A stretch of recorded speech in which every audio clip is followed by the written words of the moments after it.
Hey, do you want to see how to make your own homemade walnut milk? If so, stay tuned. All right, so I have my walnuts here. They've been soaking for over 12 hours. So this is just 1 cup of walnuts. So I'm gonna rinse these and then we will start blending. All right, so they're rinsed.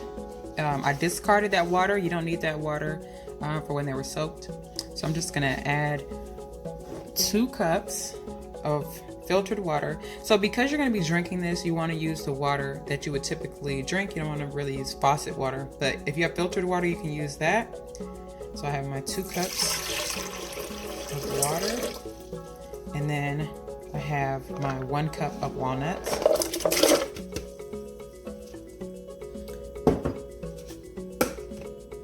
And then because I want mine to be just a little bit sweet, because I will be using it for my morning oats or smoothies or different things like that, I'll just add a teaspoon of agave. So I just used agave. And then I did want a hint of vanilla, so I'm going to use about a teaspoon of vanilla extract.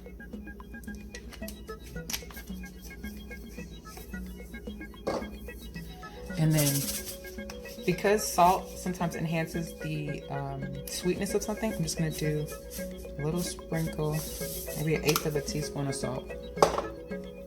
And then now we can blend this up. All right, so I'm putting my lid on the blender.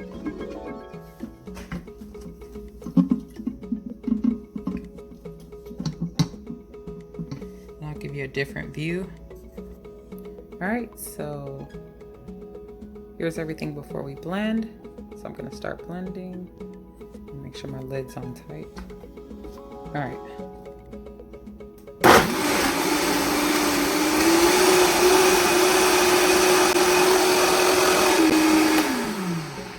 All right, so it's been about 2 minutes that's been going. So now we'll get ready to strain it.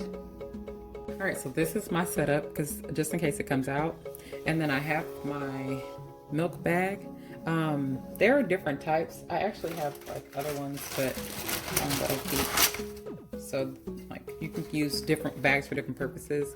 This one's pretty common, but I use this one for like my green juices. So like for celery juice.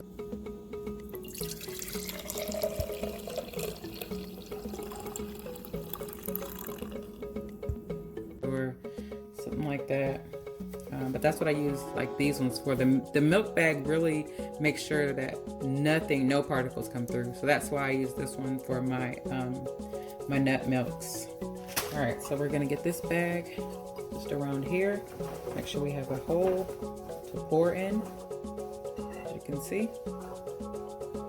And it's always a good idea to make sure that you just wash your hands again right before you start, because you definitely don't want any lotions or whatever might be on your hand to get into your milk. So I'm gonna pause now and wash my hands again. I haven't done anything else, but just to make sure that my walnut milk has nothing in it other than what I put in the blender.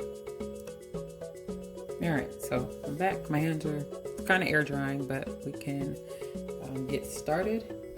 So this is the walnut milk that we just made, and now we're going to strain it. So we're pouring that in there.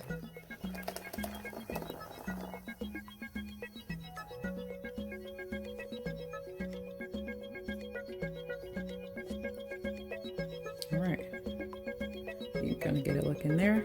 So we got everything out.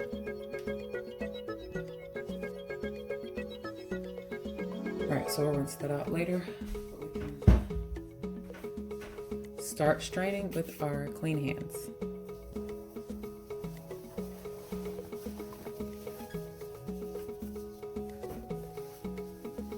So with straining, you kind of want to do a little bit at a time, and I do my bags with the seam out.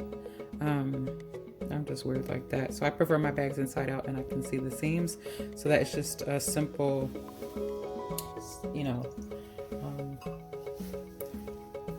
simple process for me.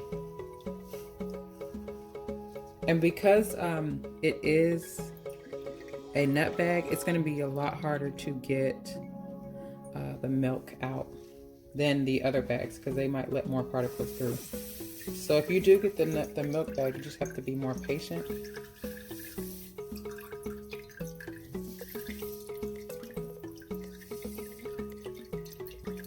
You just want to kind of work from the top down is what I found is best.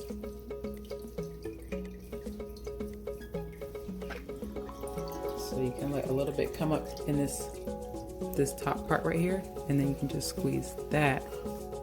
See that? So you can work at a little bit at a time.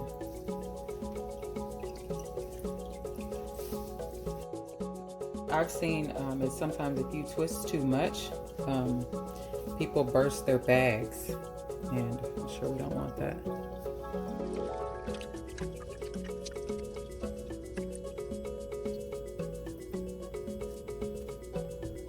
All right, so this is what we ended up with, almost 3 cups. So we've got a little more out of the bag, and this is the waste that we have. And then also there's the pulp that I got out. So you can do things with the pulp, and I'll have another video for that. All right.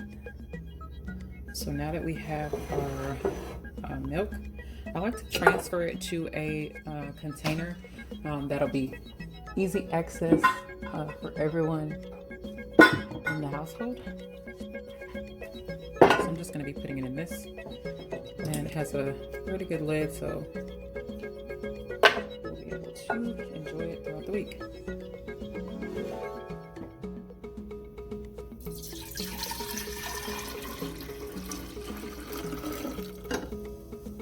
And you can double it if you need more, but this is usually good for us for about a week with just smoothies and like our breakfast oatmeal, our breakfast quinoa oats.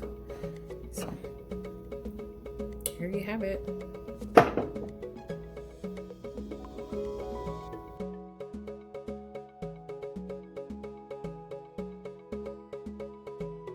Thanks for tuning in. I hope you enjoyed it. If you did, please let me know in the comments below. If you haven't already, please subscribe and hit that bell notification. And as always, I'll see you in the next video.